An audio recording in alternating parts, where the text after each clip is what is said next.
హుస్నాబాద్ లో ఒక మాజీ సర్పంచ్ బిల్లులు రాక అంటే బిల్లులు వచ్చి కూడా అవి ఎంపీలో రిజిస్టర్ అయ్యి కూడా ఆయనకి అందలేదు అని మనస్తాపంతో ఆత్మగౌరవం కోసం ఆత్మహత్య చేసుకోవాల్సిన పరిస్థితి వచ్చింది. మరి ఆయన గతంలో బీఆర్ఎస్ లో పనిచేయండి, ఇప్పుడు ప్రస్తుతం బిల్స్ రావాలి నేను ఈ బాధల నుంచి గడ్డెక్కాలని కాంగ్రెస్ లో వచ్చినప్పటికీ మరి ఇక్కడ స్థానిక మంత్రి గాని ఆయన ఎమ్మెల్యే ఆయన మంత్రి వారు ఇక్కడికి వచ్చి కనీసం వాళ్ళ కుటుంబానికి ప్రగాఢ సానుభూతి వ్యక్తం చేయాలి. అంటే ఎవరిని పంపిండు సానుభూతి కోసం? పోలీసులను పంపుతాడు. సరే అంటే పోలీసులు ఇక్కడికి వచ్చి శాంతి భద్రతల్ని కాపాడతారు, సరే మంచిది. ఇక్కడ శాంతి భద్రతల సమస్య ఏడుంది, ఎందుకు ఉత్పన్నమవుతుంది? నిన్ననే పొన్నం ప్రభాకర్ వచ్చి ఈ కుటుంబానికి నేను అండగా ఉంటా, ఏవైతే బిల్స్ రాలేదో వాటిని నేను దగ్గరుండి 24 గంటల్లో రిలీజ్ చేపిస్తా, దీనికి ప్రభుత్వం నుంచి ఎక్స్గ్రేషియా ఇప్పిస్తా అంటే ఇవాళ మాజీ సర్పంచ్లకు కానీ యావత్ రాష్ట్రంలో ఈ చిన్న గ్రామాల్లో ఉన్న నాయకులకు ఒక ఊపిరి వచ్చినట్టే కదా. కానీ ఊపిరి పోయడం కాదు, ఊపిరి తీసినట్టున్నది. ఈ మంత్రి గతంలో ఆంధ్ర పరిపాలనలో ఏ రకమైతే వేధింపులు ఉన్నాయో ఆ రకంగానే కనిపిస్తుంది. ఇది తెలంగాణలో కనిపిస్తలేదు. చాలా దౌర్భాగ్యం. ఒక మంచి తెచ్చిపోయి 24 గంటలు అవుతుంది. ఈ ఊర్లో ఎవరిని కదిలిచ్చినా ఒకటే మాట, నాయకులు పార్టీలు పక్కన పెట్టండి. ఒక ప్రజాప్రతినిధి చనిపోతే ఒక ప్రజాప్రతినిధి వచ్చి పరామర్శించే ఒక సంస్కృతి ఉందా లేదా? ఆ సంస్కృతిని తుంగలో నొక్కి అడ్డగోలుగా కోట్ల రూపాయల వ్యాపారాలు చేసుకుంటూ ఎవడన్నా అడ్డంగా మాట్లాడితే పోలీస్ కేసులు బుక్ చేస్తే ఎన్కౌంటర్ చేసి చంపుతారా? రేపు వేరే ప్రభుత్వం రాదా? ఈ పరిస్థితి ఏంటి? చట్టానికి అనుకూలించి పనిచేయాలి. ఇక్కడ ఉన్న ఒక సీఏ గారు అంటారట, వీళ్ళంతా టైంపాస్కి వచ్చిరని. నువ్వెందుకు వచ్చినావు? టైంపాస్కి వచ్చినట్టు కనిపిస్తుందా నీకు? నువ్వు దగ్గర పెట్టుకొని పనిచేయాలి. డిపార్ట్మెంట్ అంటే పైకేళ్ళు ఊడిపడలేదు. ఎవరైనా చట్టానికి లోబడి, నువ్వు చట్టానికి లోబడి, మేము రాజ్యాంగాన్ని రక్షిస్తాం. ఒక ప్రాణం పోయిందని హైదరాబాద్కి వెళ్ళి కొంతమంది, సిద్దిపేటకి వెళ్ళి కొంతమంది వచ్చినాం. మీ మంత్రి హుస్నాబాద్ లో ఉండి ఇక్కడ రాకపోవడం లాంటి దౌర్భాగ్య పరిస్థితులు ఉన్నాయంటే సిగ్గుపడాలి. దయచేసి సామాన్య ప్రజలందరూ ఇవాళ ఏదైతే జరుగుతుందో దీన్ని చూడండి.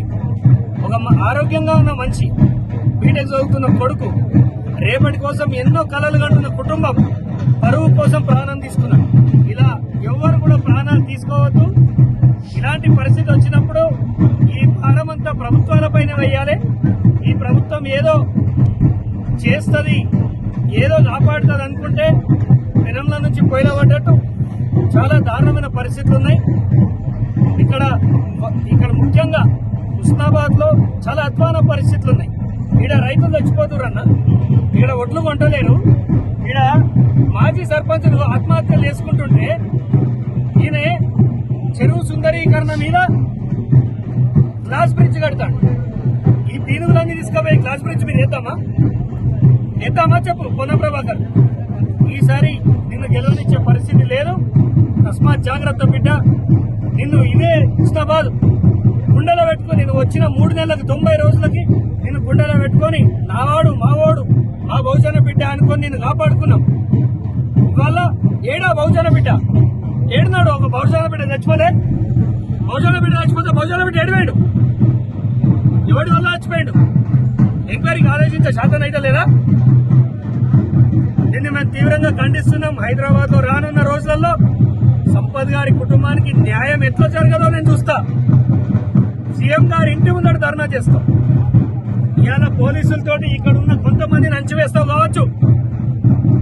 ముఖ్యమంత్రి గారు, ఈ రాష్ట్ర మంత్రి, ఈ హుస్నాబాద్ కి సంబంధించిన వ్యక్తి అట్టర్ ఫెయిల్యూర్ అయిపోయాడు. తక్షణమే బర్తరఫ్ చేయండి.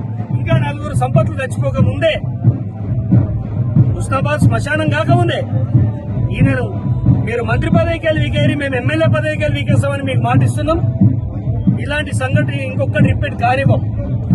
ఇక్కడ ప్రజలు కూడా, ప్రతిపక్షాలు కూడా అన్ని ఒక తాటిపైకి రావాలి. ఇది రాజకీయ సమస్య కాదు, మానవీయ కోణంలో చూడాలి. ఒక వ్యక్తి, ఈ మనం నిలబడ్డ రోడ్లు వాళ్ళు వేసినాయి కదా, ఈ ఊర్లో వాళ్ళు వేయలే అప్పులు చేసి, అంటే మేము అప్పులు చేసి అభివృద్ధి చేస్తే ఆత్మహత్యలే శరణ్యమా? ఎన్ని సర్పంచ్ ఫోరంలు ఉన్నాయో, ఎన్ని సర్పంచ్ సంఘాలు ఉన్నాయో అన్ని ఏకం కావాల్సిన అవసరం ఉంది.